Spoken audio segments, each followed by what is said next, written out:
Welcome back to Unified Reality. On today's episode, Building a Fitness Empire, insights from my good friend Sio Khayami. Sio, welcome to Unified Reality. How are you? It's been a while. How you been? It has been a little while. Thanks for thinking of me and inviting me over to your awesome podcast. Yeah, definitely. Why wouldn't we? You were one of our first clients, I think, back 15 years ago. One of our first clients that kind of went all the way with us, meaning that we built your website, some small brands, social media, videos, forms, signage, banners, almost everything did that it you all. sold you bought from us. So we're very thankful, and that's why I thought of you. Everyone that was there in our beginnings has to be there when we actually will have a crazy exit at some point. Yes, looking at the camera. Um, Tell me about yourself, man. How did you get started? So currently you are in charge of Gold's Gym Quebec. You are a strong entrepreneur. Ever since I remember you, you've been an entrepreneur. I think you started with a Quiznos, but you tell us, like, how did you get started? And I think you know it at an earlier age. I think at an age around like at your working age, when you turn like 15, 16, you sort of know because you start seeing your friends branch off and to different areas. They'll start working at grocery stores, start working at gas stations, and you sort of sit there and you're thinking, well, how can I make more money, with the time I'm going to spend working? And then you start thinking of looking at different opportunities. I remember we started a company called Supergrass. It wasn't registered or nothing. We just invented the name Supergrass, and then we got my friend's father worked for a big multinational company, and at that time printing was pretty expensive. So he's like, "Listen, I'll make a flyer for you guys," and I printed at my office, and he ended up printing at his office, and he brought us a bunch of flyers, and then we just went, knocking on people's doors and say, "Hey, let us mow your lawn, Door to door. door to door." How much were you charging? Do you remember? It was we used to charge. I think at that time, minimum wage was about $5 an hour, and we used to charge $20 to mow somebody's lawn, and it would take us about half an hour to 45 minutes. So you were a young entrepreneur, and was this like because you liked entrepreneurship? You wanted to be a boss? You wanted to have your own business? What was the route? Or was it just a hobby to make money with? Initially, it was really to make money to go out on the weekends and to go parties. But I think I knew from the start that the structure that was set out, it wasn't meant for me. Like I don't think it was a question of not putting efforts in. It was more a question of um, what am I doing? I had to belong to a bigger picture. I just didn't want to be, part of one thing. Um, And so does this mean that, and tell us a bit about education. Like, did you forego university or you right away went into entrepreneurship? Like for me, I'll tell you very quick. I did high school. I was a straight A student everywhere, but I just was a rebel. I couldn't sit down. And now like science proves us, right? They're like men are not supposed to sit down, right? So I was just being a man, but obviously the system didn't like that. And I'm not, I look different and my name is Azad Abbasi. So all these things make that, the teacher doesn't like me. And the teacher says, hey, you're in the C++ class right now. And in a few years, C++ is going to be gone. And she was totally wrong because we still use C++, meaning that it wasn't for me. Is that how it came for you too? Like, were you in school and you were like, this is not for me? Or did you actually finish school and get your degrees? well, I enjoyed school. Um, and I don't think that every single subject was probably like I enjoyed, but like uh, I didn't have a problem with schooling. Um, I think probably at that time, there were some challenges like dyslexia, and like now that if we take a look at ADHD is very, very big. And we started realizing, okay, like a lot of the boys have it. They have a hard time sitting down. It doesn't mean that they're not smart. It doesn't mean that they're not creative. It's just how they are, right? So now today, what I see, having two kids myself, is the schools have adapted around the child and its needs, where in the old days we didn't have it. But coming back, yes, I did go. I went to École Secondaire d'Orval. I went to John Abbott. I did go to University of Ottawa, and then I did go back to Concordia, and then went back to John Abbott to do a professional degree in network administration. We also have business administration as well too. So I have a lot of schooling, and even up to today, I invest a substantial amount of money in going and attending seminars and attending, basically getting more educated. People who work with me as well from all levels, like I encourage them. We have a knowledge database that I share with all my managers, where they could go in and really probably hours and hours and hours of So tell us a bit. and Sorry to cut you. Tell us a bit more about that. So you started as an entrepreneur, and I know you had a Quiznos at some point. But tell us more about Gold's Gym, right? How did this come to you? Like, was it just because you studied the market and said, hey, gyms are something that are going to be very popular, I should get into it? Or was it more a personal thing? You liked training, or you fell in love with the brand? Yeah, it's a good question. So it's not a simple answer. So it's a little bit, there's a little bit of a backstory to it. I, I in around 1999, I was about 20 years old, 21 years old. My dad had invested in a computer store out in North Carolina. That's interesting. Dolphin Computers, yeah. And so I was always a fit guy. I was always, like I was, either playing basketball, tennis, working out. So I was always very, very active. And then when my dad had invested into that business, and I was super curious about business, and I wanted to get into a business, I told my dad, I'll go live there.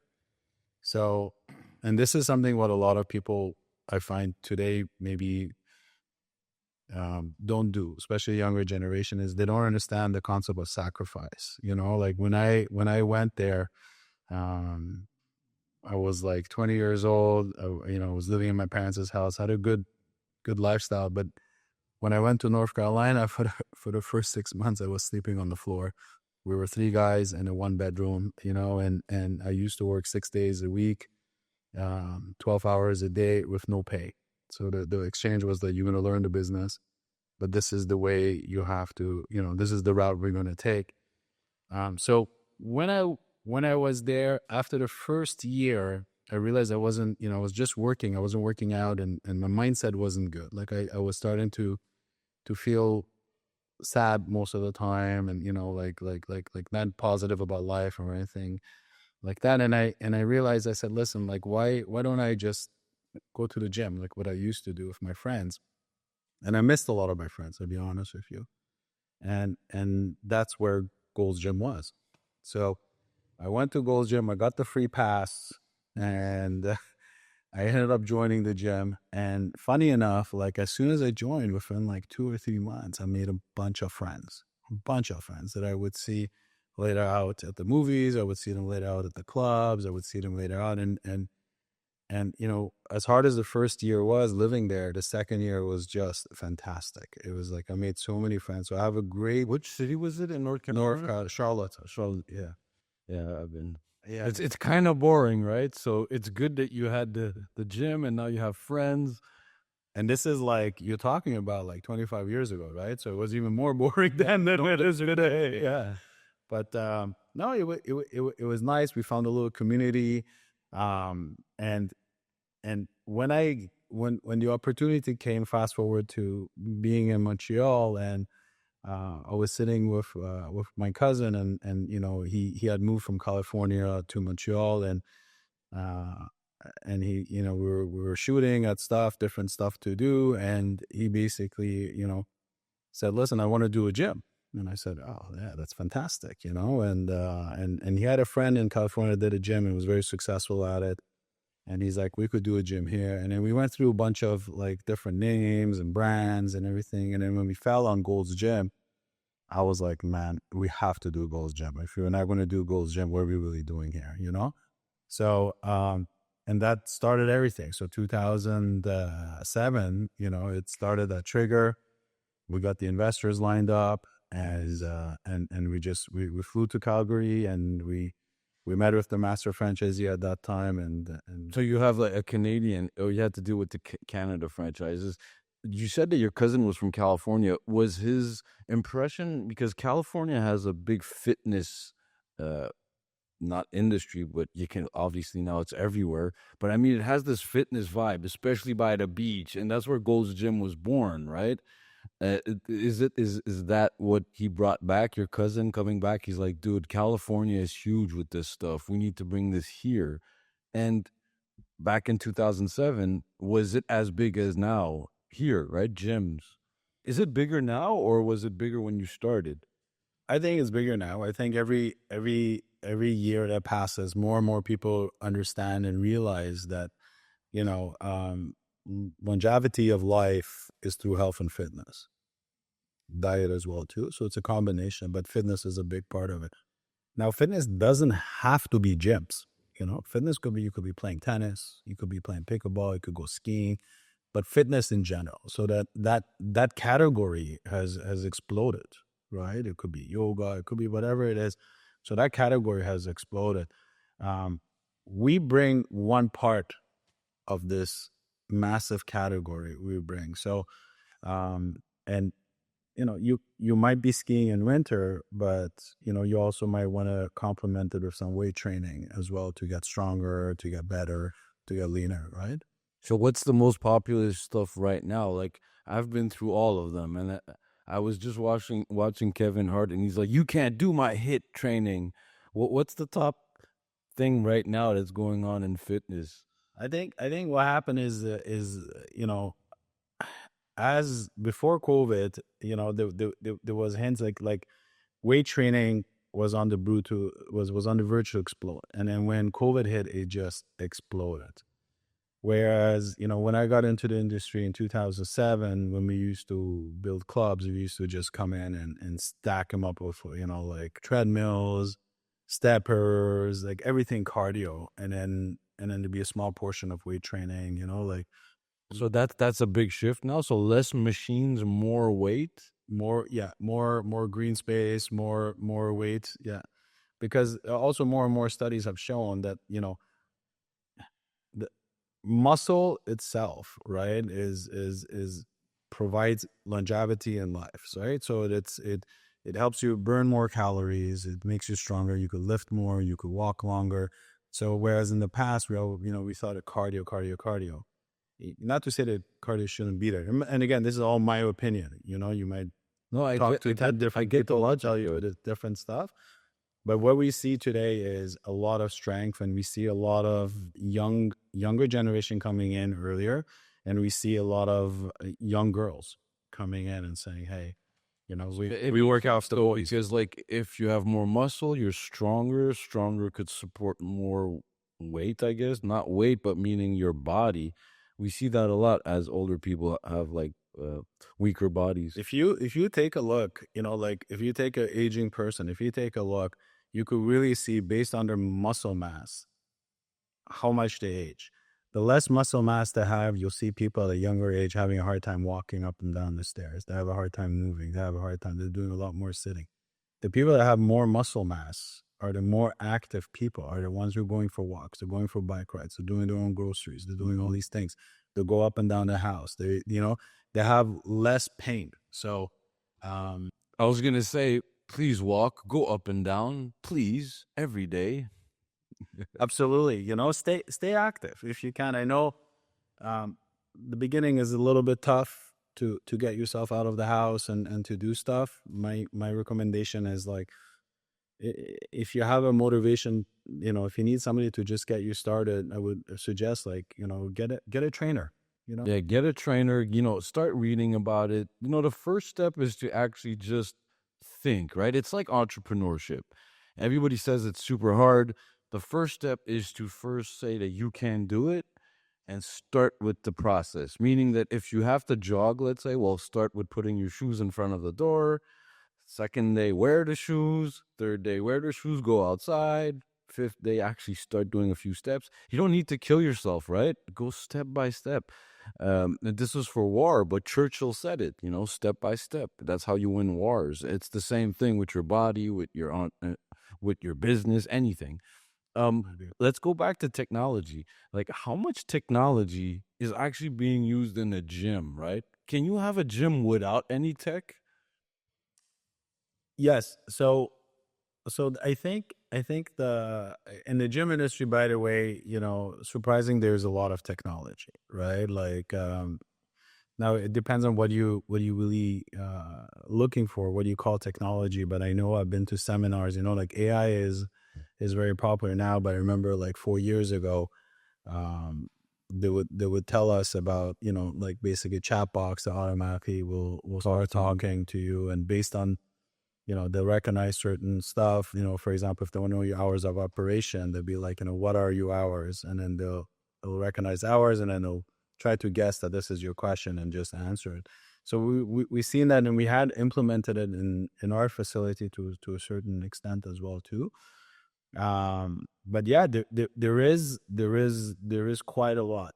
Yeah, I'm gonna unfold a few here. So before we even get on the software side, let's talk hardware. So you have machines, right? You have step machines. Even though you said there are less of them, they're very advanced sorry, they're very advanced in technology. Meaning, like, they have screens. Yeah, that's the easy part, but it tracks you. It does all kinds of different things. And does it have like a memory where it remembers who you are? Have you guys implemented all these things? So yes. So there is, and again, you have to, like, I think the technology, the bottleneck happens in the fitness industry. Technology is really educating the clients, right? So, and having a client who's really interested in it. So if you might have some guys like probably like yourself, like Rich, and like that love technology, right? So and I think the newer generation is like that. But then you have some older generation that just say, hey, listen, I don't care what the treadmill has. Doesn't need TV, doesn't need internet, doesn't need anything. I just want to go running for 30 minutes. And I have my own watch, so I have my watch, and but the technology like that we have, and this is like one of the things that we do too, is we like when I buy, I always buy the best. Like, this is How do you measure that? Like, do you do surveys with your clients on which machine they might like, or do you go with intuition, understanding your clientele? Like, okay, this machine is too advanced. Let me wait. Or this machine is perfect. It's in the middle. Everyone's gonna like it. How do you do that?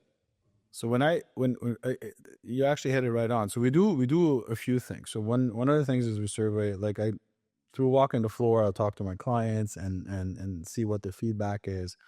The second thing I do is I talk to the team, because like everybody that works at Gold's Gym trains.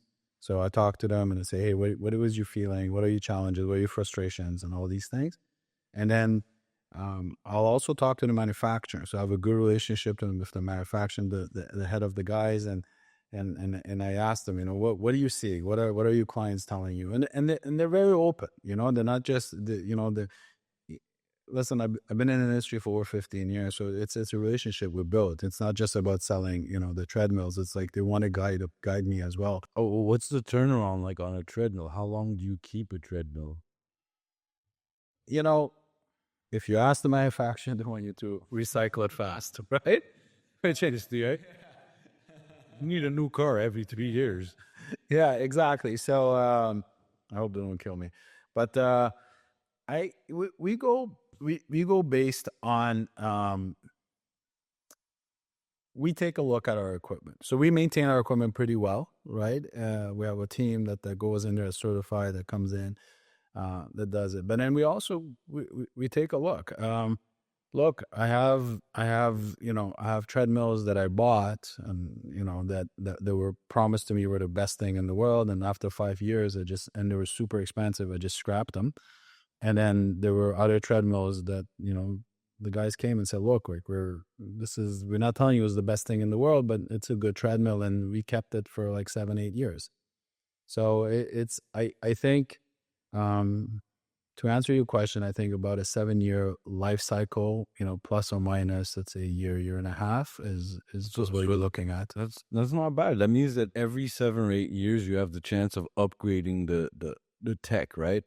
Like some of our clients, like in manufacturing especially, they don't have the opportunity of doing that. They built something 40 years ago and that's it for the next 40 years. We have to come and plug stuff or understand stuff, especially if they want to use, let's say, AI or AR. It's totally different, but this is really interesting. Now, thinking of the software side, you mentioned AI, right? I could tell you all day, every day, what I think is going to be in the future. I think that we're all going to have our digital avatars and it's going to have a full biometric information, right? In the studio downstairs where I scanned you, I got your 3D info. I also have most of your patterns, but I could input your biometric in there. So if, let's say, you have a watch, right? Yeah. That watch gives me everything that I might need, almost everything, all the way to your breathing, your heart, obviously, but your movements, all of this with Gen AI and AI creates this digital avatar that you could literally look at and say, okay, this avatar, what is the best training?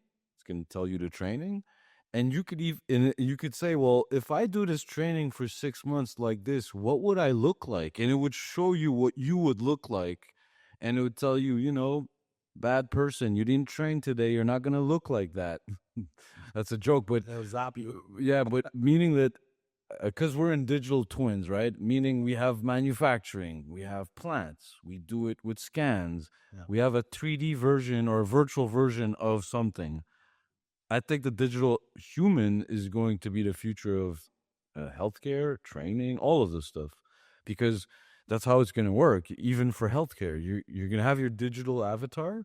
Let's say you go to the bathroom, and there's a sensor in the bathroom, and when you do a number one or a two, it kind of checks what's going on, and it tells you, listen, today you had a problem. You have to do this. And on the long term, this is what's going to happen to you if you don't do these things. It's really scary, health, fitness, and AI to me, because if it's a Pandora's box. If we don't properly program it, this thing is going to take us somewhere we don't want to. In healthcare, I'm talking about, not everything else. Because to what level Let me ask you a question. What is your feeling like? And I'm not as involved as you are in this thing, but during COVID, there was this whole push of the metaverse, and my feeling, again, I'm not sure if I understand everything on it, but my feeling was that eventually you'll just be on a couch, and you have these goggles on, and you live in this virtual reality where you have a girlfriend somewhere, and and the woman could look X, but then in her as something else. It's in the virtual reality. Like, so what is your feeling on that? Like, are we just gonna be like in a laboratory, and there's gonna be like all these chairs and people are just lying there, and then like the major live? Yes. Yeah, so hopefully, no, I don't want that. None of us want that. We were just with some staff this morning. We're like, why are we all in the industry where people think that we're trying to destroy humanity? That's not our point. It's just that that's what I like to do, and this is where I got. This is my expertise. At this age, I'm not gonna go back and become a doctor, or I don't even like being doctors. My bro's a doctor. He tells me stories and I can't even listen. I'm like, I don't want to know nothing about the hospital or the blood or whatever it is. I don't want to know nothing. But coming back to the metaverse, so let me explain it to you. This is a concept that has been going on for a long time, right? The word metaverse was coined. It's in books 50 years ago, a long time ago. Even headsets have been around for at least 60 years. When we were kids, there was a Sega headset. I don't know if you remember. It was black and red, but it was a headset. You could put it and shoot stuff. Um, the metaverse, meaning a universe, which is meta. So meta means multiple universes in the same place, right? So kind of like the multiverse from Marvel, let's say, and in their movies they have the same Spider-Man that has like 8 versions and he comes back. So the metaverse is the imagination of one of those, is a place where we go to forget life, let's say. Have you seen the movie Ready Player Me? In there, the kid's like in a trailer park. He's poor. He lives with his aunt, but he has this headset. He wears it and he goes into this game, and it's called the Oasis. And in there, he forgets everything, and he's having fun in the Oasis. And he has a girlfriend there. He has a friend, but nobody looks like what they look like. Some of them do. Like he chose to look like in real life, but better. But other people, like they look like not at all what they are, like you were saying. Now, this concept is what? It's the Matrix, basically. It's recreate a virtual reality because why? You don't like real life. Why would you not like real life? I'm guessing because corporations have destroyed everything and you're a total slave, and the only way that there's survival is for you to be connected to the screen. And the screen is what? Like if you don't make money for the society, what is your value? So even that doesn't really make sense because you can't just be someone that's living and not making money. And so what's your point here? Like corporations can't handle that. You have to make money or you have to produce something. Now let's look at it on the other way, where the Matrix, the movie, you are a battery for them, right? So you're a battery, and these machines use you as an energy form, and to keep you occupied, they show you this content. Now that's all really fun and all that, but let me tell you something. The metaverse or the metaverses already exist, right? The first ones, big ones, is called Facebook. A big one now is called TikTok. Any kid or any young person or any adult that is on TikTok or Facebook is inside their own world. They're not with you. They're already in there. The only difference that we were talking about is that instead of looking at it like this, You have it around your head. it's in your head. We are already in the metaverse. Do you know a kid that doesn't play Fortnite or Roblox? I'll play Fortnite. There you go, right? What is Fortnite? It's a metaverse. You create a character and go in there and fake who you are and play out something. No, but I So the metaverse is a natural. It's a natural evolution to Hollywood, really, because content, movies, news, radio, is just gonna become this. Like, what happened? Like I know, like there was a time, like I don't know, like some rapper Snoop Dogg and all these other guys were like okay, so buying like real estate there, and then it's worth X amount of dollars, and other guys were coming, and people were securing land, and like it just died. It went from being on top of your news feed to like silence for the past 2 years. Like zero. So there was two things that happened, right? Obviously, the recession killed everything. Recession kills a lot of things, but this is two things that happened. Mark Zuckerberg changed the name of Facebook to Meta.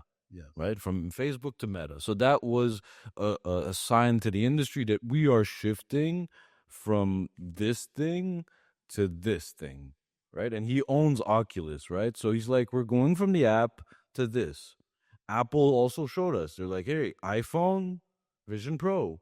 So him changing the name of the company was a shift in how we're consuming content. But so that's one thing, right? The metaverse is coming. What is the metaverse? It's already there. They're just using buzzwords to sell products, right? That's for Meta. And if you look at Vision Pro, they don't mention the word metaverse anywhere because the word metaverse is kind of stupid if you really think of what is the metaverse. What do you mean, the metaverse? What is that? So we found it very, very stupid, and we talked about it, but we're like, this is so stupid. Why are people saying this word? Why is all this going on? But at the same time, there was the crypto pump, right? So at the same time, COVID happened. Everybody's at home. There's a bunch of kids that don't know what they're looking at or doing, and they keep hearing blockchain, blockchain, blockchain.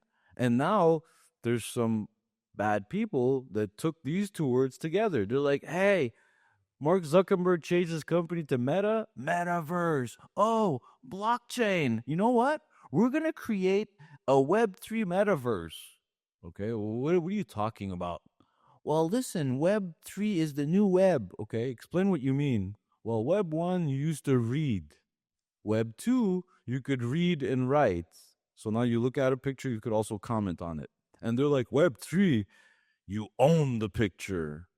We're like, dude, who cares about owning the picture? That's not the point. Like, what do you want me to do with a JPEG? Oh, I own the JPEG. So what? It has no value. Real value is IP. Like the Gold's Gym logo has value.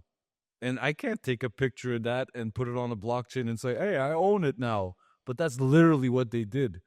We met a guy, just as a side story. He's like, guys, you don't know I'm gonna be a millionaire. He's a young guy. He's working for us, 24, 25. He's like, I purchased the rights for this movie. He's like, for 150K. We're like, okay. We're like, okay, show us. Like, that's impossible. It's like a crazy movie. The IP is worth at least $100 million. Okay. It's like, I bought it for 150. We're like, show us. Yeah. So he bought a picture that said that he had the ownership. It's like, dude, you paid 150,000 for a picture that says you have the ownership. You don't have the ownership. You don't even have the script. You don't have anything. So what happened is that a lot of people fooled the youth with these words, especially NFT, crypto. So what you saw is the pump of a few artists. We call these pump and dump, right? Just like the stock market, except on the stock market, the SEC is there to regulate it, and it's illegal. But in blockchain, it's not. Well, it is, but they don't get caught because the wallets are anonymous. So let's say we want to create Gold's Gym number 2 and go to the stock market. We can't do that. No. We don't own Gold's Gym. SEC is gonna sue us. We'll be in jail very soon, unless we divest. In NFTs, you could do that. You could take the Gold's Gym logo, say I put it on Ethereum, and I'm selling you Gold's Gym logo. You're gonna own it. But like, the problem was that the other person buying was mostly kids. That was the issue. So in all this, I'm like, where were the parents? So the kids, or maybe they were parents themselves now, they were like 18 and over, but the 18 to 24 guys really didn't know what they were doing. Who made the money though? Because all the criminals that we call pumpers and dumpers. So, and some big ones like was it Logan Paul or which one is it that the coffee's a little called out? Do you know? I heard he like said something like I only made like 700,000, and it's like I was like, this doesn't make any sense. No, it's live. It's a digital picture, and it's like somebody's going to pay you that much money. Okay, for like, so it's like interesting. Okay, so what happened is this, right?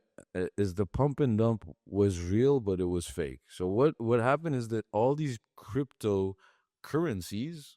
Do you know about crypto a little bit, or A little bit, and I'll get myself into trouble. let's say so? Bitcoin could be considered. Well, it is a real commodity now, but it could be considered as one of the safest cryptos, right? Because you can't create your own version of crypto of Bitcoin.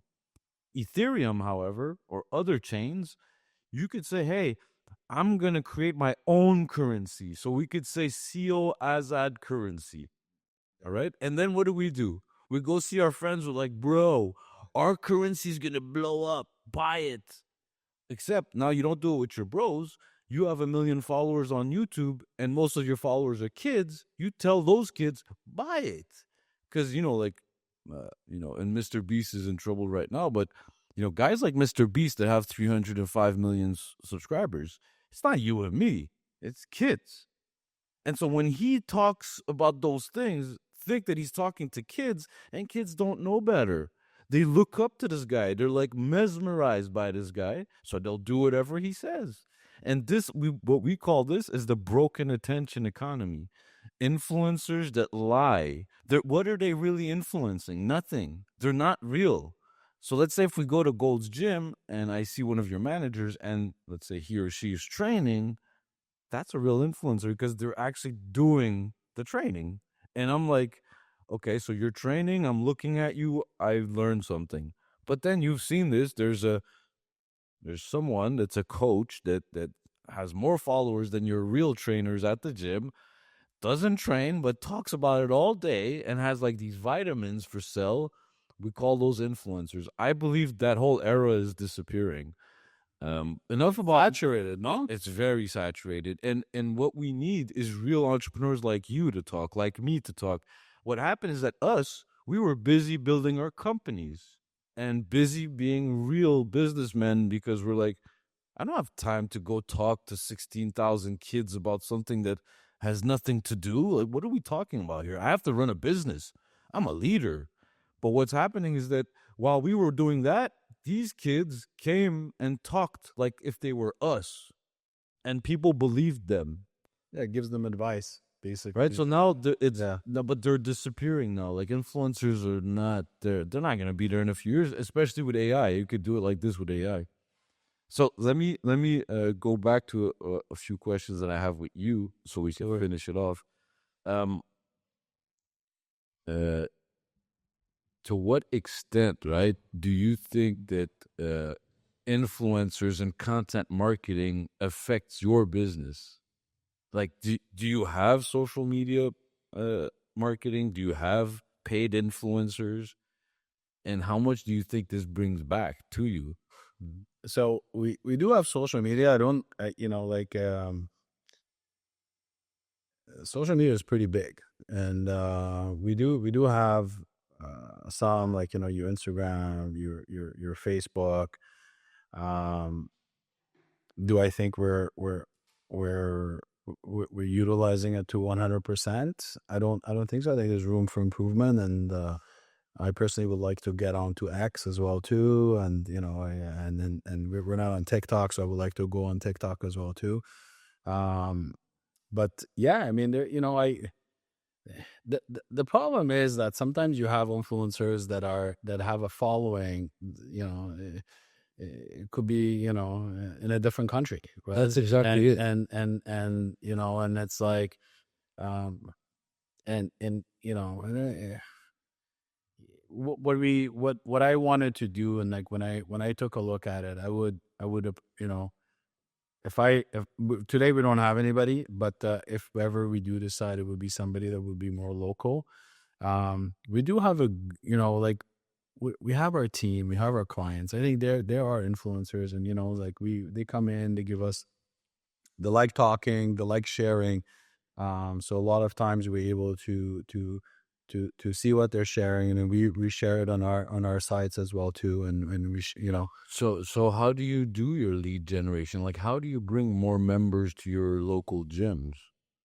So a lot of it, look, like it's like any business, any good business, it's word of mouth, right? So I would say 70% of our clients that walk in through our doors today is word of mouth, like, Retention is number one, right? yeah, You want the people to stay, and you want them to tell their friends. Yeah. absolutely. And it's, and the cool part about health and fitness is that if today you say, listen, I'm busy, I'm building my business, sort of like how I was many years ago, uh, at some point you will come around, and you will say, okay, like, now I'm going to invest some time in me. So even if a client doesn't come today, it doesn't mean he's not going to come tomorrow.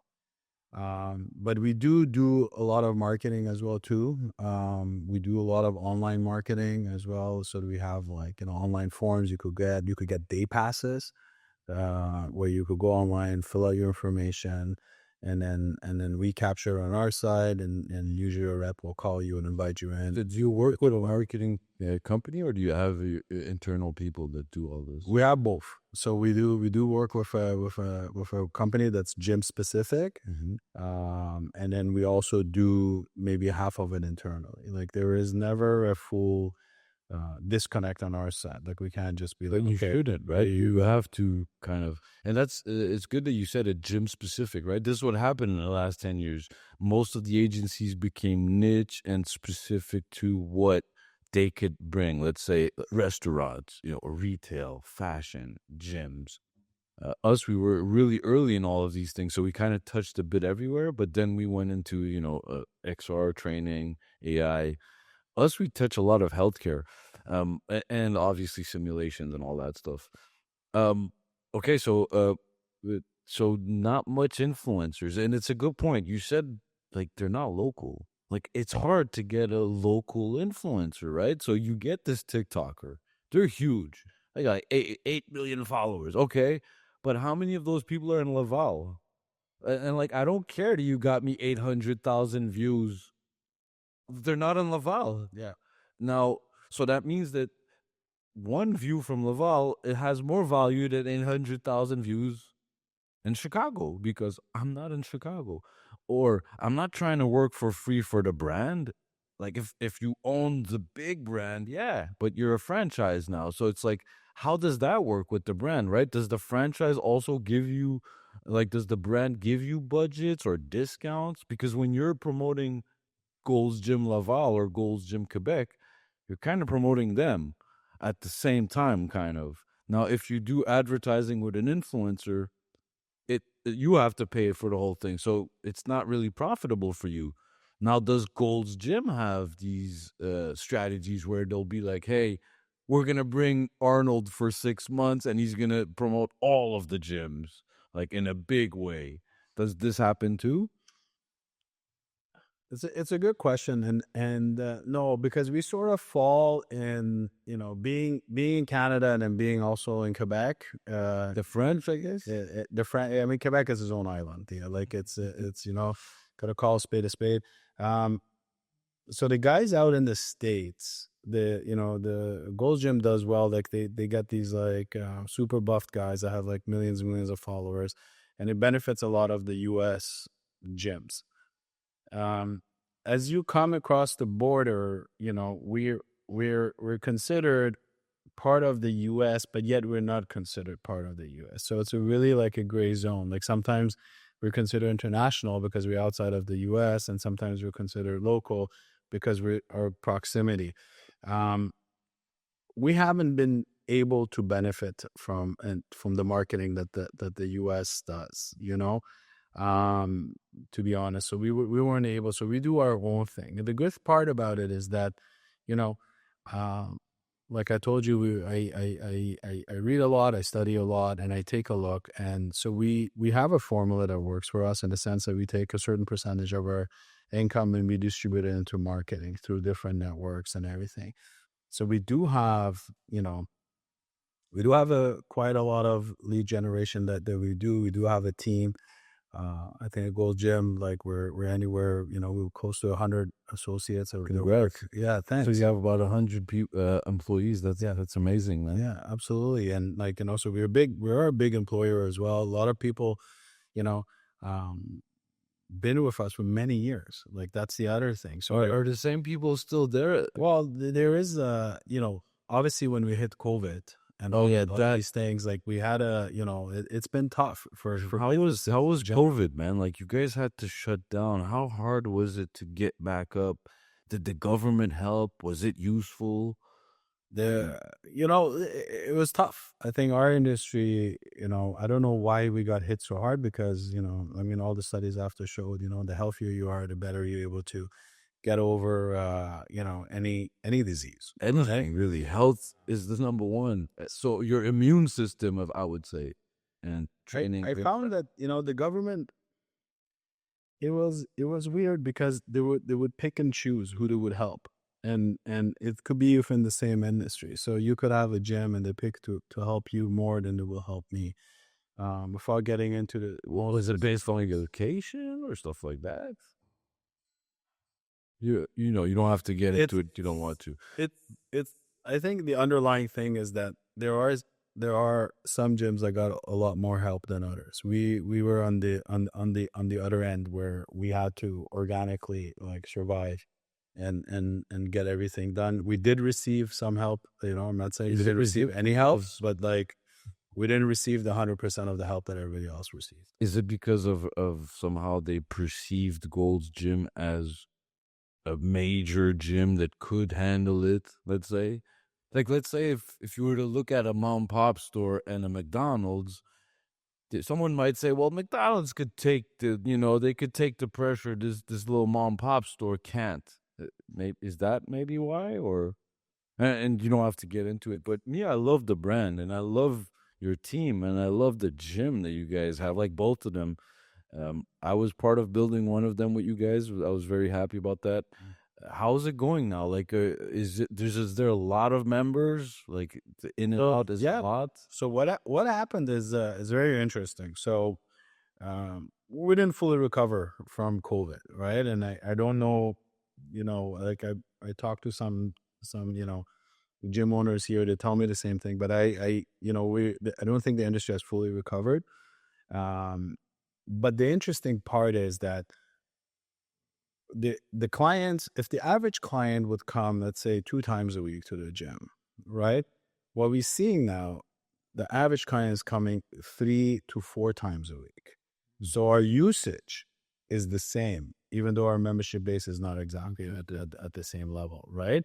So we're seeing, so basically what it tells us, and our average age has dropped. Oh, that's interesting. Yeah, too. our average age dropped. So we were like around 42 years old was our average age of our client. Now it dropped. I think we're between 37 to 38. That's interesting. About 4 to 5 years.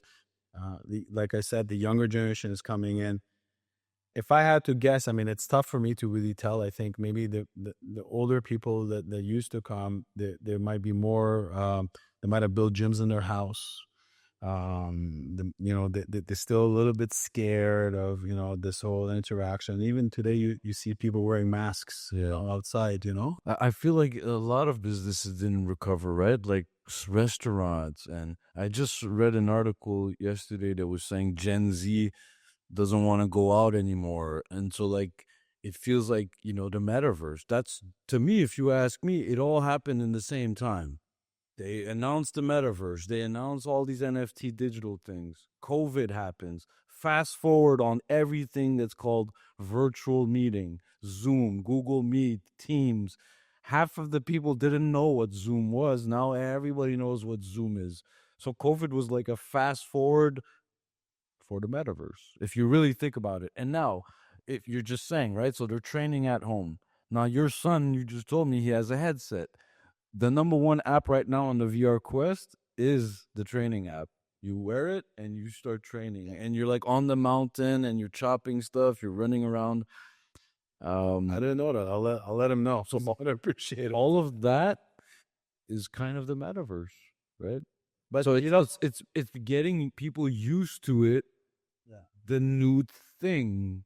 But I wanna add something to you as well too, like just so that you like we are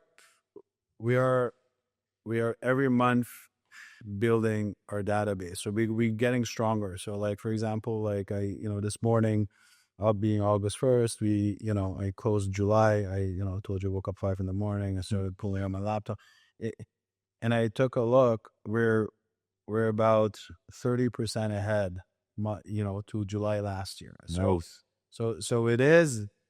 I think it took a little while to, for people to come back to normality. It took a little bit of time for businesses to adjust.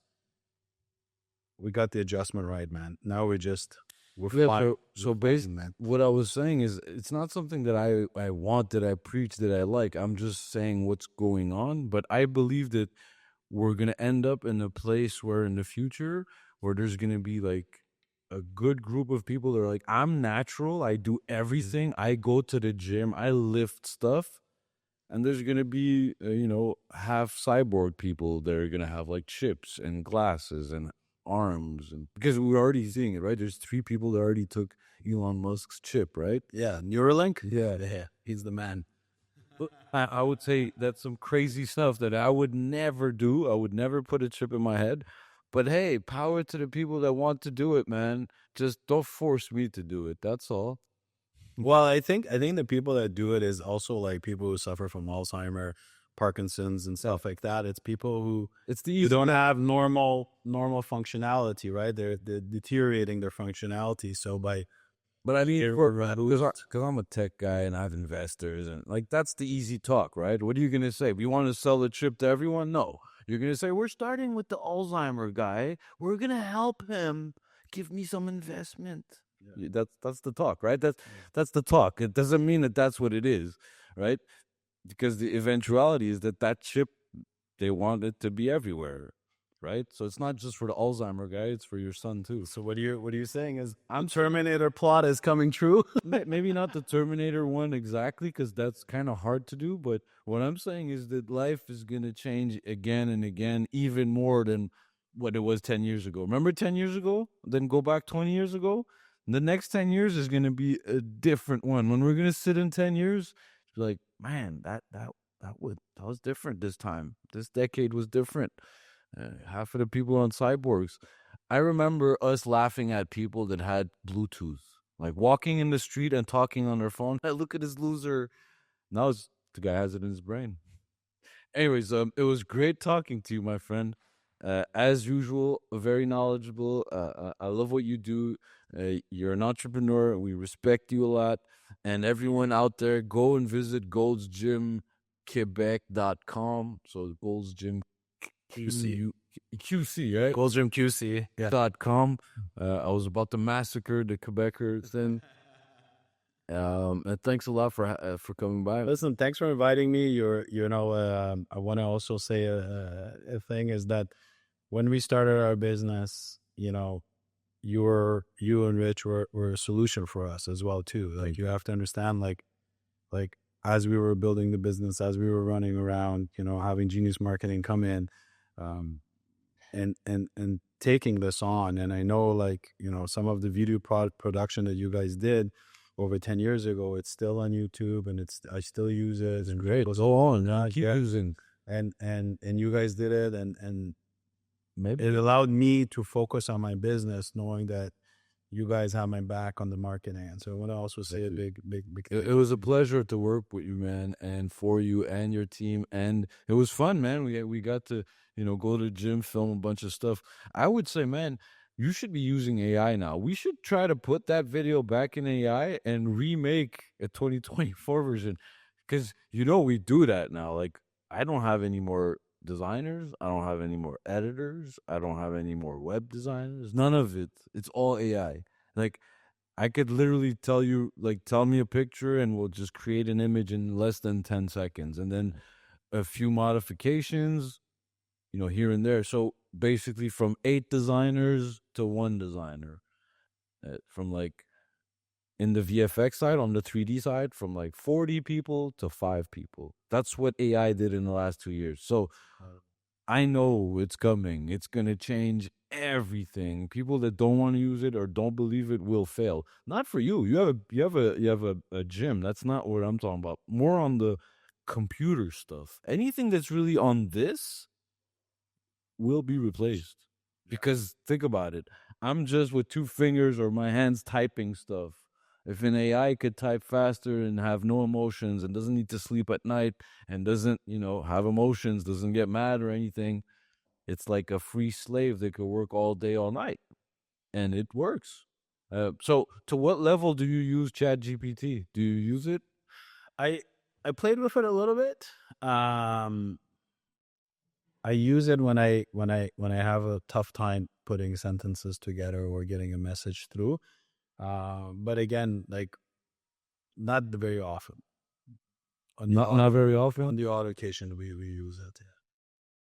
So so now when we're hiring for the last 2 years, if you don't have GPT, you can't do an interview. That's first thing.